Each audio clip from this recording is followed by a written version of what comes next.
10 محرم الحرام کو پیش آنے والے تاریخی واقعات۔ کربلا کے محرم کی 10ویں تاریخ جس کا نام روز عاشورہ ہے، یہ بڑا ہی عظمت و فضیلت والا دن ہے۔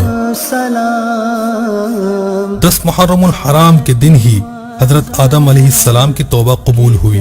غیروں کو سلام 10 محرم الحرام کے دن ہی حضرت نوح علیہ السلام کی کشتی طوفان میں سلامتی کے ساتھ جودی پہاڑ پر پہنچی۔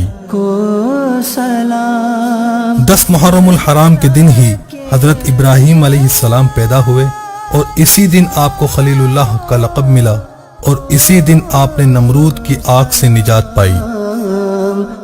فاطمہ 10 محرم الحرام کے دن ہی حضرت ادریس و حضرت عیسیٰ علیہ السلام آسمانوں پر اٹھائے گئے۔ فاطمہ زہرا 10 محرم الحرام کے دن ہی بنی اسرائیل کے لیے دریا پھٹ گیا، فرعون لشکر سمیت دریا میں غرق ہو گیا، اور حضرت موسیٰ علیہ السلام کو فرعون سے نجات ملی۔ کو 10 محرم الحرام کے دن ہی حضرت یونس علیہ السلام مچھلی کے پیٹ سے زندہ سلامت باہر تشریف لائے۔